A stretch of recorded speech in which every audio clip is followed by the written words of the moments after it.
Yo, bros. I want to listen to some Reddit stories. I love listening to Reddit stories. It's a good way just to hear about different people' experiences.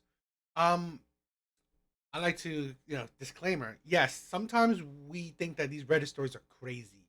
They can't be true because the stories are so um out there. Now, yes, certain stories where it's so detailed, an AI bot or whatever wrote it out. But I always like to think about this. Nothing is original. Nothing is really original. Pretty much everything has been done. Cheating wife, cheating husband, betrayal of family, whatever. It's all been done. So maybe particular stories are not truthful. It's not. You know, um, it's not this person's story, but the topic itself, the idea itself, is nothing new. So, but I still like it because I think it. I do believe it happens, and it's good to react to and it's good to talk about. So let's check out this story. This story is titled, Wife Cheated with Her Boss and Daughters Covered for Her. So I served her divorce papers, disowned them, and changed my will. So I guess I'm doing this. Typing all this shit out for strangers on the internet because I have literally nobody else to talk to right now. My life just got nuked, and I can't even process half of what's happened, but maybe writing it out will help. Or not. Whatever. Me and my wife Melanie have been together for almost 30 years. Got together when she was 19 and I was 22. We were broke out back then, living in some shitty apartment that always smelled like the last tenant's cats no matter how much we cleaned. But we were happy, just figuring shit out together, making it work. We started with nothing and built everything ourselves. Had two. It's sad that when you build a life with someone, and one person destroys it, it's heartbreaking. Two daughters, Olivia, 26 female, and Zoe, 24 female. Olivia was always the smart one, valedictorian, top of her class in college, working some fancy corporate job now. She's engaged to this finance bro named Ethan. Wedding's supposed to be this October. Zoe's more laid back, into art and stuff. She's always been a daddy's girl. At least I thought she was. Like any marriage, we had our rough patches. Money was tight when the girls were little. I worked construction, sometimes two jobs, while Melanie waited tables and got her degree. We fought about stupid shit, but we always figured it out. That's marriage, right? You stick it out. You don't just bail when things get hard. But lately, I don't know, something felt off. Melanie started acting differently the past few months. Nothing major, just little things. Like she suddenly became super protective of her phone. One time I picked it up just to check the time. Mine was charging, and she practically dove across the room to grab it from me. Said something about privacy and boundaries. Personal opinion. I believe there should be no privacy in relationships. There should not be no privacy. You literally have had intimate moments with this person. There should be no privacy. I just don't believe you literally have seen this person take a shit. Privacy is like no, because I think that's a slippery slope. Um, that is part of the cheater's handbook, the privacy thing. Very protective of your phone, passcodes when there weren't passcodes, and all this. It's no. I think trust should be earned and continuously earned. Continuously earned. It shouldn't be just given blindly and then just, have it for the rest of your life. No, I think it should be continuously earned. Um, so, yeah, the boundaries thing is like, seriously, boundaries? Hiding your phone should not be a boundary. No, not to your partner. We've been married 30 years. Since when do we have phone boundaries?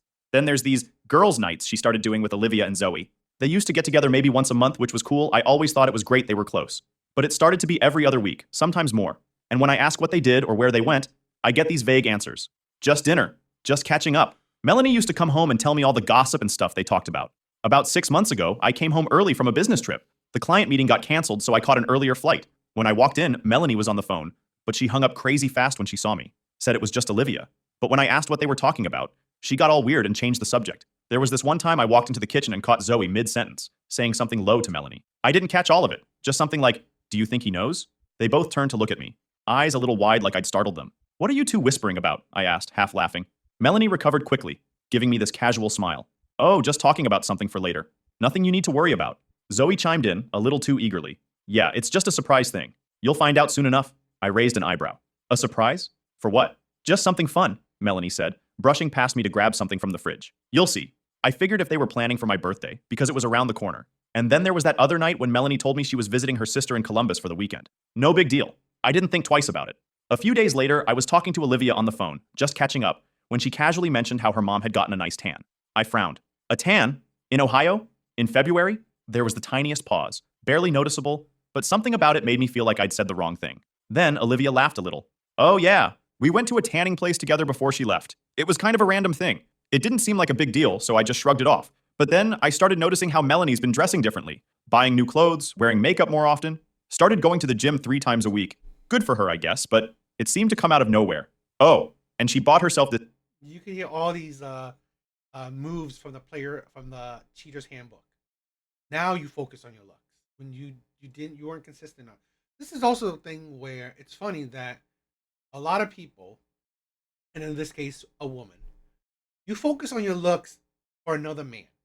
You did not focus on your looks throughout the marriage, or like continue to maintain your looks or whatever. But now you have another man. That's who you want to look good for. That's who you want to look your best for. Some other man. But you don't want to look your best for your partner. It's absolutely ridiculous.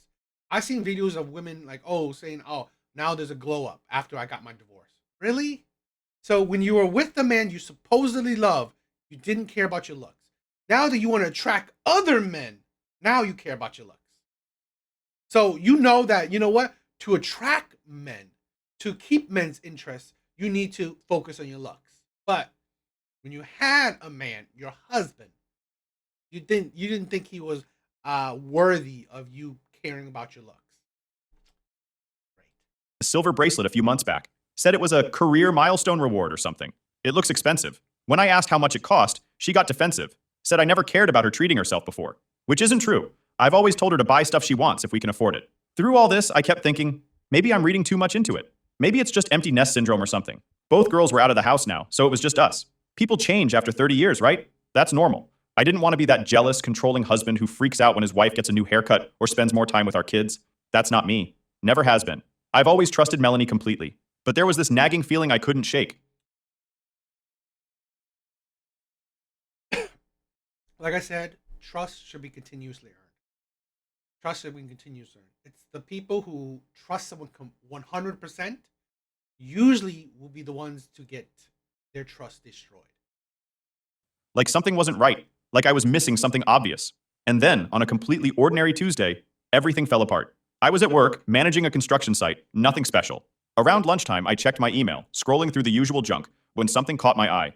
A message with the subject line, "Your wife is cheating on you." My first thought was, it's just a spam. Some scam like those Nigerian prince emails. But something made me open it anyway. The email was short. Melanie's been screwing her boss Richard for over a year. Everyone at the company knows except you. Thought you deserved to know. And there was a video attached. I sat in my truck for like 20 minutes, just staring at my phone. Part of me didn't want to watch it. Like if I didn't see it, maybe it wasn't real. But eventually I clicked play. The video was from what looked like a company Christmas party. You could see Melanie in the background sitting close to some guy I recognized as her boss, Richard. They weren't doing anything too crazy, just talking real close. Then the camera moved to this drunk woman I vaguely recognized from when I'd picked Melanie up from work a few times. "Oh my God, is that her husband?" the drunk woman asked whoever was filming. "No, just recording the party," a woman's voice behind the camera said. "But tell me what you were saying about Melanie and Richard." The drunk woman laughed and said, "Everyone knows they've been fucking for like a year. They think they're so sneaky, but come on. Those business trips they take together? The way they disappear during lunch? He even bought her that bracelet she always wears. The fucking bracelet. The silver one, she said, was her career milestone reward. I felt like my whole world crumbled. The camera person's voice came through the speakers. "How's she getting away with it?" The drunk woman laughed, swirling her drink. "Oh, she's got it covered. Got her whole routine down. Excuses, little white lies.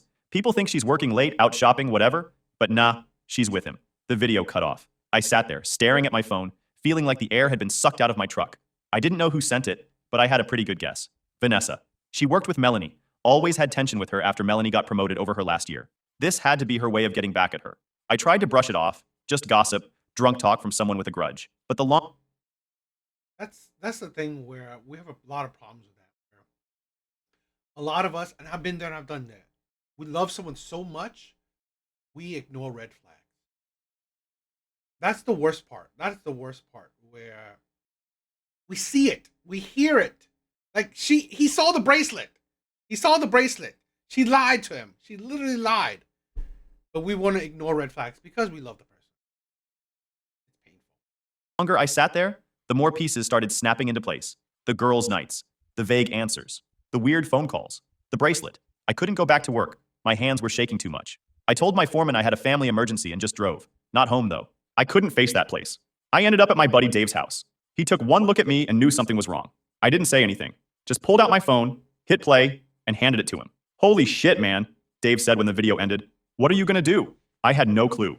All I could think about is that I wanted to confront Melanie right away, but another part of me needed more proof. The video could have just been office gossip from someone with a grudge, right? It wasn't enough. That night, I stayed at Dave's, told Melanie I had an emergency at a job site, and wouldn't be home for 2 days. She didn't even hesitate, just said, okay, be safe. Like nothing was wrong. Like she wasn't lying straight to my face. The ease of it made me sick. The next evening, she texted me saying she was having her usual dinner with the girls. Just a little midweek catch-up, she said, grabbing her coat. Don't wait up. I told her to have fun and got out from Dave's apartment. I drove across town and parked outside the restaurant where Olivia and Zoe usually met her. I sat there for 20 minutes, expecting to see her walk in, but she never did. Then, through the window, I spotted Olivia and Zoe at their usual table. No Melanie. I gripped my phone and texted Olivia. Hey, just wondering, did Mom make it to dinner yet? A few seconds later, my phone buzzed. Yeah, she's here. Why? I stared at the message, my stomach twisting. The truth hit me like a brick to the chest. They were Absolutely disgusting. Absolutely disgusting when your children, who you would think loves you unconditionally, who you love unconditionally, not true. This is a thing where, like I said, stories may seem crazy. Why would a kid? No, but it does happen. It does happen. You would think that your children wouldn't do this to you. They would. They would do a whole lot worse to you. And it's sad. It really is. And it's like, these are women. So they're fine with their mother cheating. They condone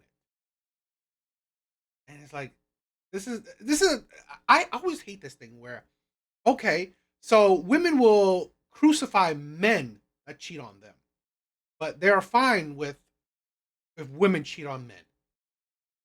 fucking lying. They'd been lying this whole time, covering their mom up, making up stories, looking me in the eye and feeding me bullshit while she was off with him. I clenched my jaw and checked the tracker app on my phone, the one we'd installed on each other's phones ages ago for safety reasons. Her dot wasn't at the restaurant.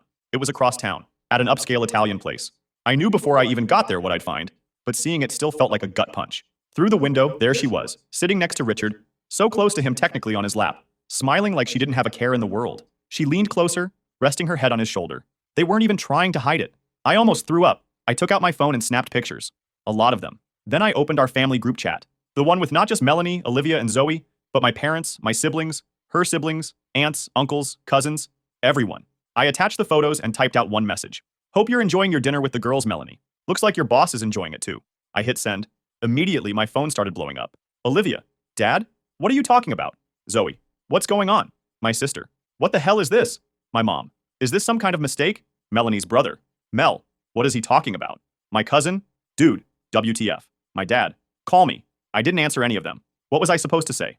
Just found out my wife of 30 years has been screwing her boss, and my daughters have been covering for her. How's your evening going? I spent the rest of the day driving around, trying to figure out what to say. By the time I got home, they were all there sitting in the living room, looking worried. Dad, what's going on? Olivia asked as soon as I walked in. Seriously? You have the audacity to ask what's going on. The audacity. We've been freaking out.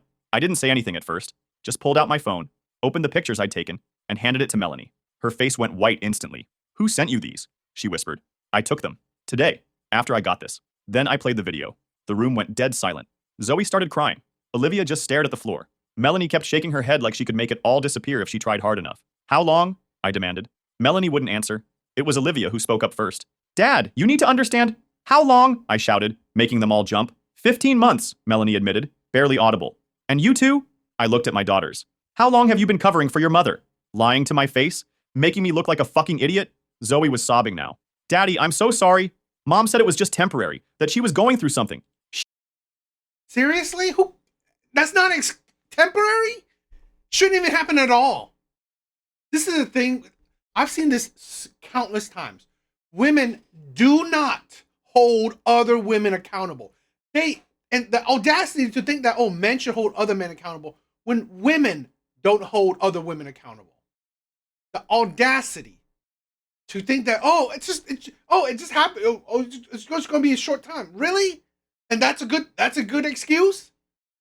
Instead of, you know what? You should have hold your mother accountable for cheating. Shut up! Melanie snapped at her. Just shut up, Zoe! No, let her talk, I said. I want to hear exactly how my family conspired behind my back. I stood there staring at my family, who suddenly felt like strangers. Olivia trying to take control of the situation like always. Zoe crying her eyes out, and Melanie looking like she'd seen a ghost. It wasn't like that, Olivia said, her voice all calm and professional. Always the composed one. Mom was unhappy. You were so wrapped up in work, always gone on those long projects. Are you... So it's fine if your husband, your man, is unhappy. If it's, this is the thing. So it's fine if your man is unhappy in the relationship. He has the free will to cheat, or he has the right to cheat. It's okay that he cheats. That's a good excuse. If you're unhappy, instead of, you know what, leaving, breaking up, divorcing, no, let's cheat. Let's label yourself a immoral person, a cheater. That's what you should do. Instead of, you know what, either talking it out or just leaving. It is absolutely immature. It is immature. I'm not saying that anyone's perfect. No, but let's say how it is. It is an immature thought.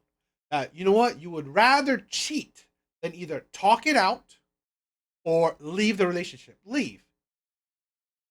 Sometimes it is stupid to think that, oh, you know what? I'm going to label myself a cheater instead of just leaving the relationship. Leave the relationship and fine, go with your partner. Why would you think that it's a great idea to label yourself a cheater? Seriously blaming me right now? I couldn't believe what I was hearing. I'm not blaming you, she said, but her tone said otherwise. I'm just saying there were reasons. You weren't exactly there for her emotionally. You never wanted to talk about real stuff. You were physically present, but mentally checked out. I stared at my oldest daughter, this stranger defending her mother's affair. So that justifies... Mentally? Then how about you talk about it? How about you, it's like, okay, this is the thing. Talk about it. And he's like, okay, fine. He's still so not emotionally available, which is such a stupid excuse, but fine. He is so unemotionally available. Then leave. Leave. If you have just so happened to talk about it, if you and your partner talked about it, like, oh, you're so emotionally unavailable, I'm lonely, whatever. Okay. There's no changes, then okay. Leave. Divorce. You think that it's better to stay together while one partner is cheating and the other partner is in the dark? You think that's better than actually just leaving, separating because you both are not happy or you're unhappy? Her fucking her boss? That makes it okay for you to lie to me for over a year? No, but there's no but, I was shouting again. There's no excuse for this. None! Exclamation mark. Melanie finally spoke up. I was going to end it. I was trying to find the right time to what? Come clean? Or leave me? Which was it? She didn't answer. She didn't have to. You know what kills me? I said, looking at all three of them. It's not even the affair. I mean, that's fucked up, don't get me wrong. But it's the lying, the conspiracy. The three of you sitting around the dinner table with me, laughing, acting normal, all while knowing this huge secret. Do you have any idea how stupid that makes me feel? We didn't want to hurt you, Zoe whispered, still crying. Well, congratulations. You failed spectacularly at that, I snapped. The hurt in her eyes made me feel a twinge of guilt, but I was too angry to care. So what now? Olivia asked. Always practical. Already thinking about next steps while I was still trying to process the bomb that just went off in my life. Now I want all of you out of this. And she has the audacity to go get married.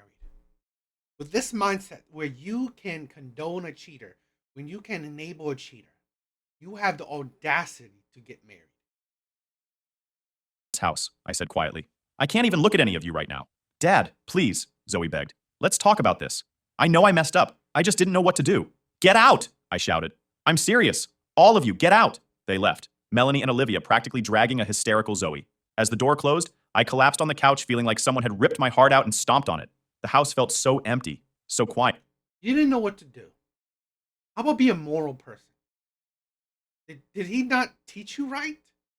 Did he not teach you right from wrong? How can you, as women, could be hurt, can be mad if a man cheated on you? How? Can you be hurt if a man cheated on you, yet you think it's fine if women cheat? Why the hypocrisy?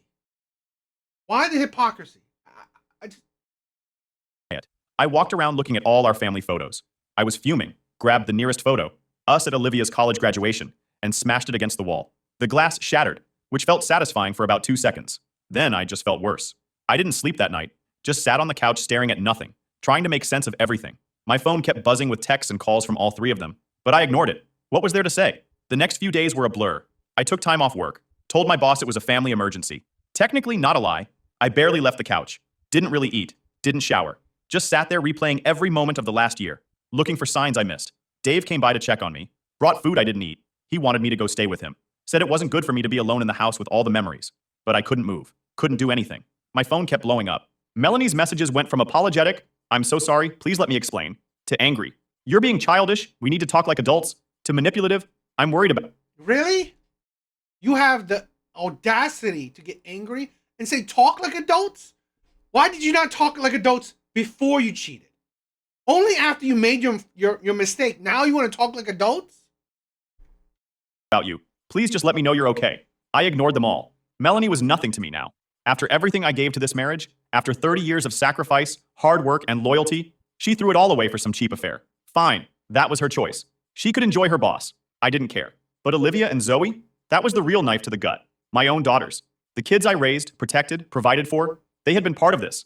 They had known. And worse, they had helped her, lied for her, covered for her, looked me in the eye, sat across from me at the dinner table, and acted like nothing was wrong. That betrayal was something I couldn't shake. Olivia sent one text. "What you're doing is unfair to everyone. When you're ready to have a mature conversation about this, let me know." Entitled as always. Acting like I was the one who fucked up. I wanted to throw my phone against the wall. Zoe was different. She called constantly, left tearful voicemails. "Daddy, please talk to me. I know I messed up so bad. I was just trying to keep the family together. Mom said if I told you, you'd leave and everything would fall apart. I'm so sorry." How's the family together when your mom is having sex with someone else, having fun times with someone else? How is the family together? How is it together? It's like because it's a fake image of togetherness. It's a fake image of togetherness. When honestly, your mom, her heart, her she's not in it. She's not there. That's together. Please don't hate me. Her messages were the hardest to ignore. She'd always been my little girl. The one who'd bring me dandelions and call them flowers. The one who'd fall asleep on my chest watching cartoons. But now all I could see was her lying to my face, helping Melanie sneak around behind my back. After a week of this, Dave finally convinced me to get my shit together. He was right. I couldn't just sit there feeling sorry for myself. I needed to take action. So I called a lawyer that Dave recommended. "With the evidence you have, you're in a good position," the lawyer told me after I showed him the video and pictures. "But you need to be smart about this. Don't leave the house. That can be seen as abandonment. Don't empty the bank accounts, but do move half the money to a separate account she can't access. And document everything." I followed his advice. Stayed in the house, moved money, changed the locks. Started documenting every interaction. Melanie showed up one day with Olivia, demanding to be let in to get her things. I recorded the whole thing on my phone, standing in the doorway while they called me every name in the book. "You can get your stuff when my lawyer says you can," I told them calmly, which just pissed them off more. "I'm getting married in 2 months," Olivia shouted. "Are you really going to ruin that because mom made a mistake?" "A mistake is forgetting to pay a bill," I said. "What your mother did was a choice. A series of choices made every day for 15. All this needs to be told to her fiance. If this is how you view cheating, guess what? I wouldn't be surprised if you would cheat. Months. And what you did was just as bad. I was protecting my family. No, you were protecting your mother's affair. There's a difference." They eventually left, but not before Olivia said, This is funny that people talk about their family, but so your family only include your mom's feelings, only include your mom's happiness, not your father's. This is a thing where you wonder why men can. I don't support it, but can abandon their children because honestly, no one cares. No one cares about the men. No one does. So a lot of times men just like, fine, okay. You don't care? What am I going to do? What am I doing? How am I forcing people to care about me when you would think that you did everything you did everything a good father should have done? Provided, protect, and raise your children. Be there for your children. You thought you could be the best. No one can be perfect, but you thought you could be the best you can be, and yet they will still betray you. They will still shit on you. They will still not care about you. Yet your cheating, lying mother. That's who you care about. The person who is actually ruining the family, actually destroying it. That's who you care about. That's whose feelings you care about. I'm still expecting you to pay for the wedding. You promised. The fucking audacity of this girl. I just closed the door in her face. All I could do after 2 weeks since I discovered that shit is trying to keep it. You know what? You know what I would do? I'll give all this information to your fiance. And if your fiance still want it, we'll see. We'll see that. We'll see if your fiance, after learning what type of person you are, we'll see. Because any man that It together, going through the motions. Wake up, go to work, come home, stare at walls, try to sleep, repeat. Dave and a couple other buddies keep checking on me, inviting me out for beers or to watch games, but I turn them down most of the time. Just didn't have the energy to be social. Zoe's kept trying to reach out, calling, texting, even showed up at my job site once. I finally agreed to meet her at a coffee shop, not ready to forgive her, but at least willing to listen. She looked like shit. Dark circles under her eyes, hair unwashed, wearing the same hoodie she's had since high school. I'm so sorry, Dad, she said as soon as I sat down. I know that doesn't fix anything, but I am. I should have told you. Why didn't you? I asked. That's the question that keeps me up at night. Mom said she was going through a midlife crisis thing, that she just needed to get it out of her system, and if you found out, you'd never forgive her. She said it would destroy our family. So instead, you destroyed my trust. She flinched like I'd slapped her. I know, it was wrong. But you were always working, Dad. Always at job. Why is it okay for women to have excuses for bad behavior? Why is it okay for women to have excuses for bad behavior? Yet when men do it, women call that shit out. This is the thing where women are no different than men. They're no different than men. You name a situation, women have done it too. Sites, always stressed about money. Mom was lonely, and I'm not saying that makes it okay. Always stress. It's like this is the thing where here's a man that's providing for his family. Providing for his family. If he doesn't do this shit, you think you will have success you have? You think you're living the life you'll be living? This is the insanity of women. Here's it's insanity of women. Where women will demand, think they deserve providers. Yet, when you actually have a provider, you can't handle him. Oh, he's never there. I'm lonely. I'm being neglected. Did you not want a provider? Or did you want a 50-50 man? Tell me what you want. It's like, this is the thing. This is the problem where women want perfection. That's what they want. It's not provider, not 50-50. No, they want perfection. They want it how they want it, when they want it, with who they want it. It's like, seriously, that's the insanity of it. That's the delusion of it. Wanting perfection is absolutely asinine. Like, live in the real world. This is why men live differently. That they have different views because honestly, men are forced to live in the real world. Men don't have the luxury of wanting, of desiring perfection. She added quickly. What she did was wrong. But maybe if you'd been around more, talked to her more, noticed she was unhappy. And there it was. Even in her apology, she was still blaming me, still making excuses. I worked my ass off to give you and your sister everything, I said quietly. To put you through college, to make sure we had a nice house, nice cars, vacations. If your mother was unhappy, she could have talked to me. She could have suggested counseling. She could have asked for a divorce. Instead, she cheated. And you helped her. I know, she whispered. I'm just trying to explain. Dude, you know? He literally said all the things she could have done. She didn't do any of that. She didn't complain when he provided for the family. She didn't complain when he was able to get his 2 kids through college. No debt. She didn't complain that he taking the family to trip. Complain about, having cars, having a home. Didn't complain about that. But yet you complain about, you didn't have enough time for me?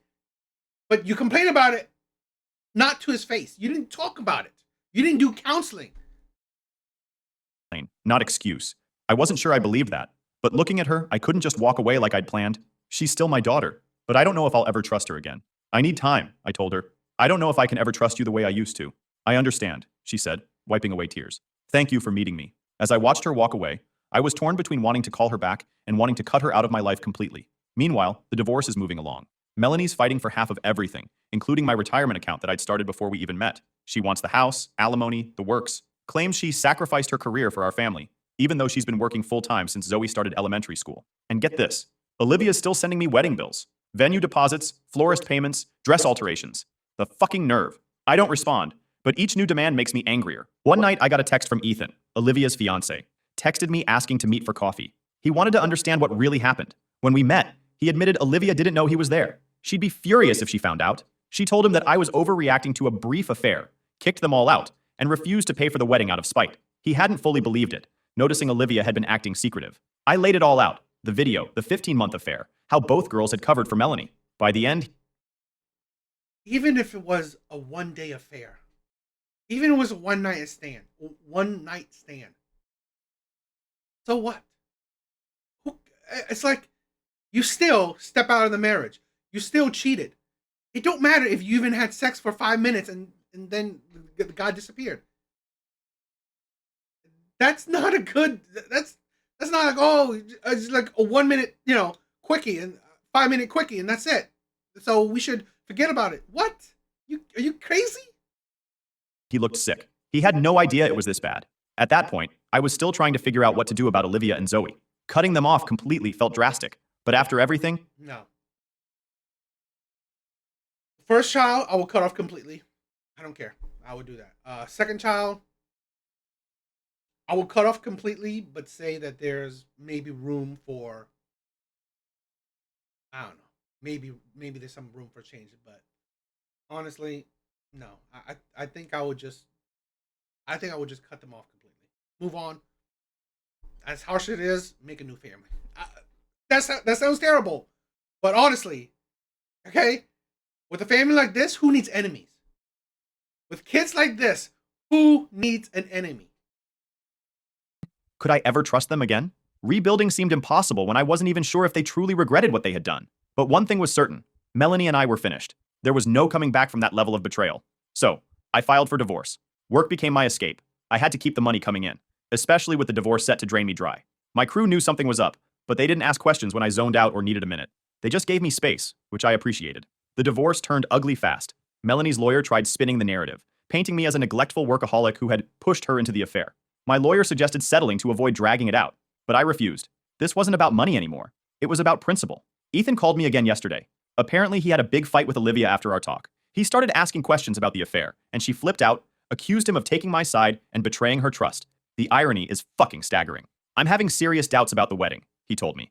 If she can lie about something this big, what else is she keeping from me? Smart kid. Cheaters protect cheaters. I told him exactly that. Someone who can justify lying to their father for over a year can justify lying to anyone. Speaking of Olivia, she sent me this long email last week, full of psychobabble bullshit about how I need to process my feelings and work through my anger so we can heal as a family. Like we're all just going to hold hands and sing Kumbaya after what they did. She even had the balls to include more wedding expense forms I needed to sign. Zoe's been different. After our coffee shop talk, she's backed off a bit. Sends me texts every few days. Nothing pushy, just checking in. Hope you're doing okay? Thinking about you. Love you, Dad. I don't usually respond, but I don't block her either.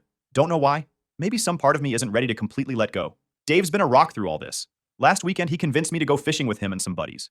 It was the first time in weeks I went hours without thinking about the shitstorm my life's become. Then my lawyer called with some interesting news. Apparently, Melanie's trying to sell off some of our joint assets before the divorce is finalized. She accidentally mentioned to a mutual friend that she and her boss are planning a big trip to Europe once all this unpleasantness is over. Fucking unbelievable. Hector got an emergency injunction to freeze everything. One small victory. I still didn't know what to do about Olivia and Zoe. I loved them, but every time It is insane that a person, and in this case a woman, can cheat on you, can destroy your marriage, can destroy your life, and have the ability to get your half of your shit. Sacrifice? What do you sacrifice? You literally, it's like sacrificed? You literally complained that he was a workaholic. Okay? So what did you sacrifice? What did you do for him? For the marriage? What did you do for the marriage? You did nothing. You literally said that he had no time for you. So the marriage is two people. So what did you do for him? Because you weren't even with him then, right? You said that, oh, you're barely with each other. So really, what did you do? You did nothing. You did nothing. absolutely ridiculous. It's crazy that you can cheat and still have the chance to win. That's our legal system. Started to soften. I remembered the lies, the fake girls' nights, the way they covered for Melanie, warning her when I asked questions. They didn't just know, they actively helped her. For 15 months, they chose her affair over my right to the truth. Olivia's wedding was coming up, and somehow she still expected me to walk her down the aisle. She even sent a guilt-tripping text about how my issues with Melanie shouldn't affect her special day. Like that was what mattered, not the family she helped destroy. I didn't respond. Anything I'd say would end with me telling her exactly where to go. I thought about just leaving, selling the house, moving somewhere new, starting fresh, but that felt like letting them win, like I was the one who did something wrong. And just when I thought this shit show couldn't get any worse, life decided to throw another curveball my way. I was meeting with my lawyer about the divorce when he mentioned checking social media for anything that might help our case. I'm not on that stuff, I told him. Well, Melanie is, he said, turning his laptop toward me. And you might want to see this. It was Melanie's Facebook page. There was a post from a few days ago, a photo of her, Richard, and Olivia at some fancy restaurant. The caption read, "So blessed to be surrounded by love as we blend our families. Richard has officially proposed wedding planning for us after we help Olivia with hers. Engaged, engaged." The divorce wasn't even finalized yet, and they weren't even trying to hide it anymore. And Olivia was right there with them, celebrating the relationship that destroyed our family. In the comments, she'd written, "So happy for you guys. Can't wait to have 2 weddings to celebrate." I felt so dumb. Here I was, still reeling from the affair, still waking up every morning with that sick feeling, and they were already playing happy families, planning a fucking wedding. There was more. Another post showed Richard helping Olivia with wedding preparations. Apparently, he's paying for the stuff I refused to cover, playing the hero. And in one photo, Olivia's calling him her bonus dad. Bonus dad. What the actual fuck? That was it. The final straw. In that moment, something inside me just snapped. All the hurt, all the betrayal, all the months of second-guessing myself crystallized into a cold clarity. I want to change my will, I told the lawyer. I want Melanie to get nothing beyond what the law requires. And I want both Olivia and Zoe removed as beneficiaries. Hector looked surprised. Are you sure? That's a big step. I'm sure, I said. They made their choices. Now I'm making mine. When I got home that night, I got a call from Ethan. He was done. Broke things off with Olivia after finding texts between her and Melanie, planning how to manipulate me into paying for the wedding. They had this whole strategy mapped out. How Olivia would guilt trip me. How they'd use mutual friends to pressure me. The works. You were right about her, he said. I'm sorry, sir. I thought you should know. I thanked him, actually feeling bad for the kid. He dodged a bullet, but it still had to hurt. Later, I got a call from Zoe. She was crying so hard I could barely understand her. Apparently, she'd had a huge fight with Melanie and Olivia after finding out about the engagement and the social media posts. They didn't even tell me, she sobbed. I found out from Facebook like everyone else. And when I asked Mom how she could get engaged when you two aren't even divorced yet, she said I needed to grow up and get with the program. Olivia took her side, of course. Said I was being childish and dramatic. Part of me felt a flicker of hope that maybe Zoe was finally seeing the truth. But then she said, I just don't understand why you can't all try to work this out. Why does everyone have to be so extreme? Mom made a mistake, but I cut her off. 15 months isn't a mistake, Zoe. And neither is lying to my face every day for months. Those are choices. Choices all of you made. I know, Yeah, she cut it off too. Cut it off too. she said quickly. I know that. I'm not defending what she did or what I did. Literally are. I miss how things used to be. Things were never how they used to be, I said. It was all a lie. And I'm done. What do you mean, done? She asked, sounding scared. I mean, I'm moving on. With my life. Without any of you. She started crying harder. Dad, please. I know I fucked up. I know that. But I'm trying here. I'm really... No, you don't know it. You're not trying because honestly, you're still excusing it. You're not. This is a thing where you're not taking accountability. You're not recognizing. You're not. No self-reflection. You don't see the problem. You are still making excuses for it. trying. It's too late, I said. I've already changed my will. You and Olivia are out of it. Dead silence on the other end. Then, you what? You heard me. I met with my lawyer today. Everything goes to my brother now. But Dad, that's not, you can't just, I can, and I did. You all made your choices. Now I've made mine. She hung up. I expected to feel guilty, but instead I felt lighter. Like I'd finally cut loose an anchor that had been dragging me down. The next day, all hell broke loose. Olivia sent a barrage of texts calling me petty, vindictive, cruel. Melanie had her lawyer contact Hector about my retaliatory actions. Even some mutual friends reached out, saying I was being too harsh, that I should think about reconciliation for the sake of the family. Fuck What that. family? Fuck all of that. I slept through... What family? She's literally getting engaged with someone else. What family? the night. No dreams about the way things used to be. No waking up with that sick feeling. Just peaceful, dreamless sleep. At that time, I realized that the family I thought I had never existed. It was a mirage. And maybe that's okay. Maybe it's better to live in truth, even a painful truth, than in a comfortable lie. Final update. It's been 5 months since everything went down. I figured I'd give you guys an update. The divorce is final. Melanie didn't get nearly what she wanted, thanks to Hector's badass lawyering and all the evidence I had. She got some cash and her car, but not the house or my retirement. She and Richard got married 2 weeks after our divorce was finalized. Classy. I sold the house. Too many memories, good and bad. Bought a smaller place closer to work in a different neighborhood. It's nothing fancy, but it's mine. No ghosts, no lies.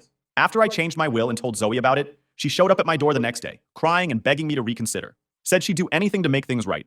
I told her I appreciated it, but my decision was final. When she realized I wasn't budging, something changed in her. She got quiet, then cold. So that's it? She asked. 30 years as a family and you're just throwing it all away?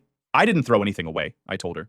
You all did that when you decided to lie to me for over a year. She left and I haven't heard from her since. Apparently she's moved in with Melanie and Richard. One big happy family. Olivia got married last month to some doctor she met right after Ethan left her. They didn't invite me. I didn't expect them to. I heard from mutual friends that Richard walked her down the aisle. That stung for about a minute. Then I realized I didn't actually care. The thing about cutting toxic people out of your life is that it hurts like hell at first. But then you start to notice how much lighter you feel, how much more energy you have, how much clearer your head is. I've been seeing someone for a couple months now. I'll call her Jess. Met her at a friend's barbecue. She's divorced too. Understands the baggage that comes with that. We're taking it slow, but it's good. Really good. She knows my whole story and doesn't judge me for cutting off my daughters. She gets it in a way most people don't. Her ex cheated on her with her sister, so she knows all about family betrayal. Do I miss Olivia and Zoe? Sometimes. Usually when I see a father with his adult daughters out to dinner, or when I hear a song they used to like, or on their birthdays. But it's more like missing the idea of them, the daughters I thought I had. The real ones? The ones who lied to my face for months? Nah, don't miss them at all.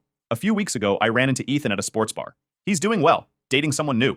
He told me Olivia had reached out to him recently, saying she'd made a huge mistake and wanted another chance. He turned her down. You taught me something important, he said. About Isn't she married? I don't know. Yeah. She married with the doctor that she met after? self-respect, about not letting people treat you like you don't matter. That meant a lot, hearing that. At least something good came out of this whole mess. Last week, I finalized my new will with my lawyer. Most of my stuff goes to my brother and his kids, who've been my rock through all this. I also set up a small scholarship fund at the local community college for students in the construction management program. Figured I might as well help some kids who actually appreciate the opportunity. Jess and I are talking about moving in together next year. Taking it slow, but the direction feels right. She makes me laugh, calls me on my bullshit, and doesn't have a single relative who stabbed me in the back. Major upgrade. Sometimes people ask if I regret my decision to cut Olivia and Zoe off completely. They say things like, but they're your daughters, or family is forever, or some other Hallmark card bullshit. My answer is always the same. Family isn't just about blood. This is a thing where I don't care if you're a man or a woman. I don't care if you're black, white, Asian. I don't care. I don't care what gender you are, what sex you are. I don't care what religion you are. I don't care what race you are. It's about who you are inside, who you've proven yourself to be. There are shitty men, there's shitty women. There's shitty Asian people, there's shitty white people, shitty black people. It don't matter. I care about who you are inside. I have shitty family members. I have good ones. This is a thing where being a woman doesn't make you an angel. Being a man doesn't make you a predator. No, it's who you are inside. It's about trust, respect, loyalty. Things my daughters showed me they don't have. Maybe someday one of them will genuinely realize what they did and apologize without excuses or blame shifting. Maybe pigs will fly too. Wouldn't matter anymore to me. If it was me, I don't care. I don't care what you apologize. I don't honestly. Reactions have consequences, and certain consequences can be permanent. But what do you guys think about the story?